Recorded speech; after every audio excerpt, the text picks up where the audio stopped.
5 women walk into a dressing room, same rack, same dress, pulled off in 5 different sizes, 5 different lengths, same exact style number stitched inside the collar. 5 completely different results when they step out from behind that curtain. Nobody tells you why. Maybe you've felt this before. Standing in front of a mirror in something that looked incredible hanging on the rack, wondering what went wrong between the store and your reflection. The fabric didn't change. The lighting didn't change. You didn't change either, honestly. It's proportion. Nobody ever hands you that file. I'll admit, when I first started researching this, I assumed one body type would just clearly win. That's not what happened at all. We're opening it today. Not another list of maxi dress rules you've already heard 100 times. Hemlines, waistlines, the same 5 sentences recycled across every article with a slightly different stock photo attached. A real side-by-side. 5 bodies. 1 dress. Petite, curvy, tall, apple, pear. Same dress, 5 verdicts, and every single one of them tells a slightly different story about proportion, fabric, and where the eye decides to travel first. By the time we close this file, you'll know exactly which version belongs to you. Not a guess. Not a general rule that sort of applies. Yours. Welcome back to the Style Dossier, where we don't just tell you what works. We show you the receipts, side by side, laid flat on the table, no guessing involved. If you're new here, hit subscribe. We open a new case file every single week. Sometimes it's dresses, sometimes it's color, sometimes it's something nobody else on this platform is willing to talk about at all. This one though? Honestly, this might be my favorite file we've opened so far. Let's get into it. First file. Petite frame, 5'4" and under. The problem piece. Picture heavy jersey fabric, cut for someone taller, hanging floor length instead of ankle length. With every step, the hem drags, catches slightly under the heel, pools in soft folds around the feet, like the dress simply gave up before it reached the end of the body. This is the dress most petite women get handed off the rack. 1 length, made for someone 6 inches taller. Nobody adjusts it, and nobody explains why it looks wrong once it's on. It swallows the frame whole, not because the dress is unflattering, because the math was never done for this particular height. I've seen this pattern over and over, honestly, and it's almost never about the dress being the wrong choice. It's about nobody ever telling her the hem was the actual problem the whole time. Diagnosed. The swap. Here's the file note. The fix isn't a different dress at all. It's the exact same dress, hem to skim just above the floor, barefoot, an inch, maybe 2. That's genuinely the whole adjustment. But it doesn't stop there. Pair that shorter length with a V neckline, or slim straps that leave the collarbone visible instead of covered, and something else happens. The eye stops traveling downward toward the feet and starts traveling upward instead, toward the face and shoulders. 2 small changes working together, the one at the hem, one at the neckline, and the entire proportion of the body resets itself. On a petite frame, this reads long. Not swallowed. Long. There's something almost funny about how small the actual adjustment is compared to how big the difference looks once you see it in the mirror. 1.5 inches of fabric, removed from the bottom. It's the kind of fix that costs almost nothing at a tailor, and yet almost nobody does it, because almost nobody tells them to. Second file. Curvy, hourglass frame, and this is the file that gets misdiagnosed more than any other one in this drawer, in my opinion. The problem piece. The instinct here is almost always the same. More room, more fabric. Buy it a size up, let it hang loose everywhere, hide the shape underneath yards of extra material.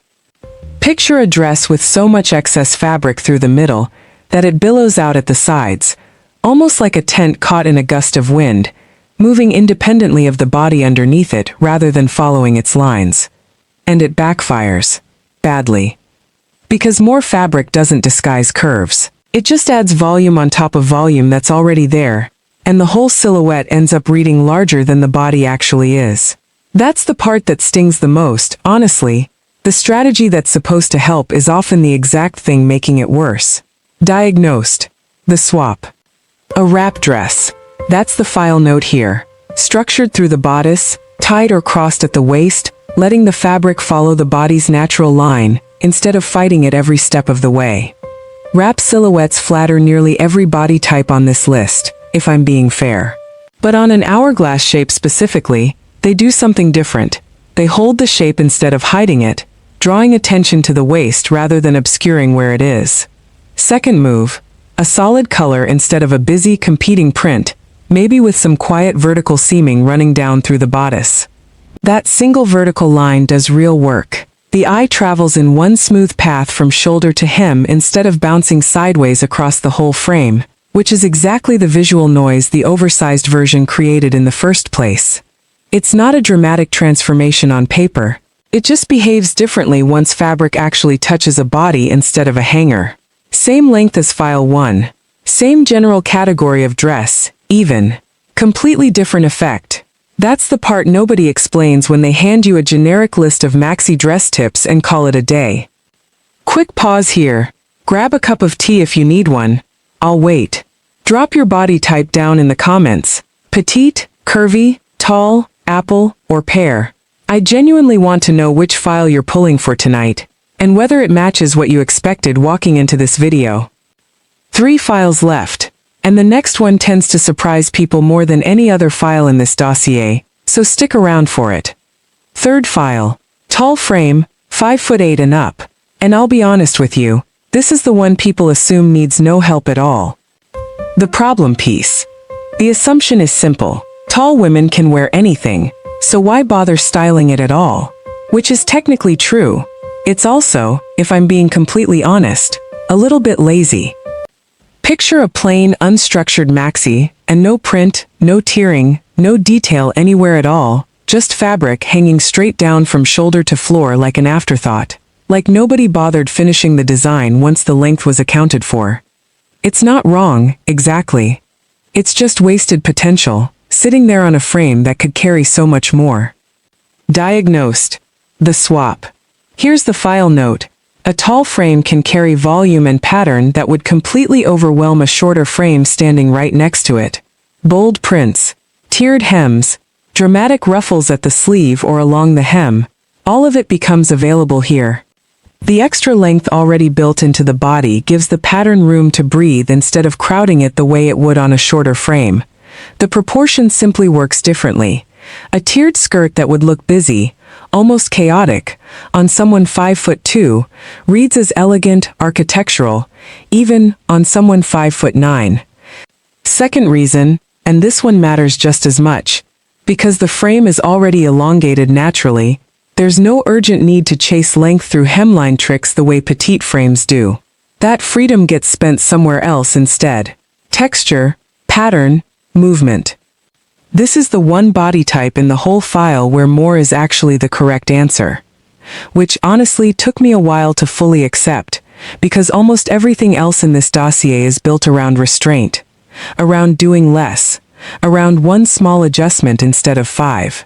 Sometimes the most flattering choice is genuinely just doing more, not less, and that's a strange thing to say in a styling video.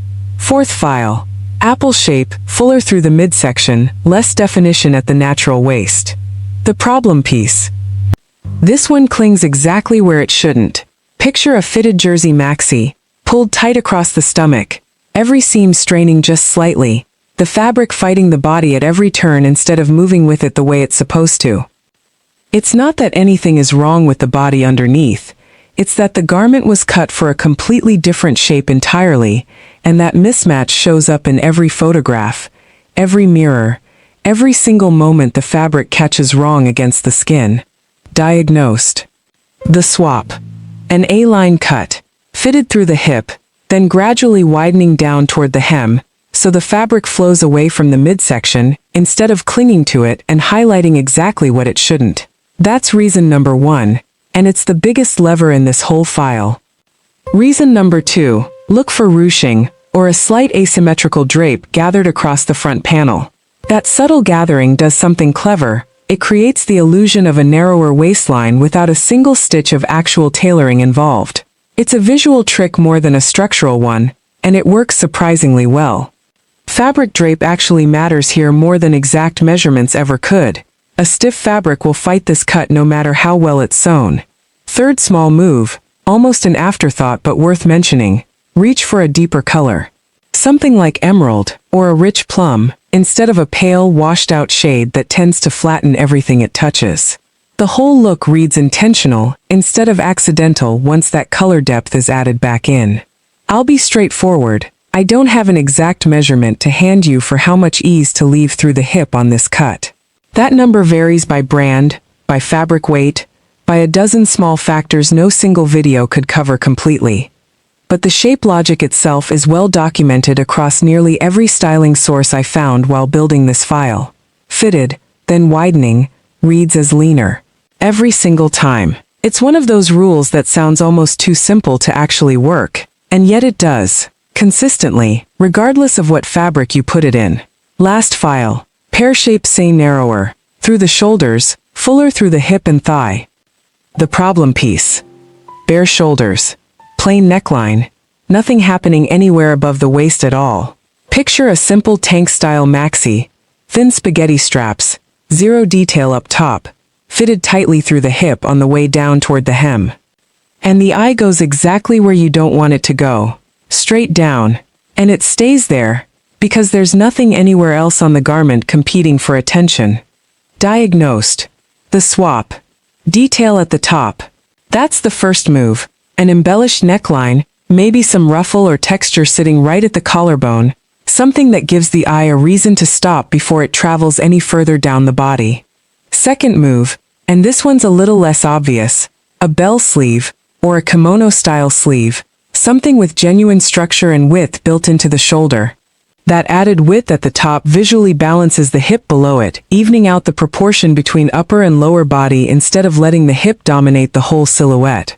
Third move, let the skirt flow away from the hip in a soft A-line instead of hugging it tightly on the way down. Now the eye has somewhere else to go entirely. It travels up toward the detail at the neckline, lingers at the structured shoulder, and never gets stuck at the hip the way it used to with the plain version. It sounds like a small trick. It is not a small trick once you see it applied. Here's the science behind why this actually works, and it's not just opinion or personal taste.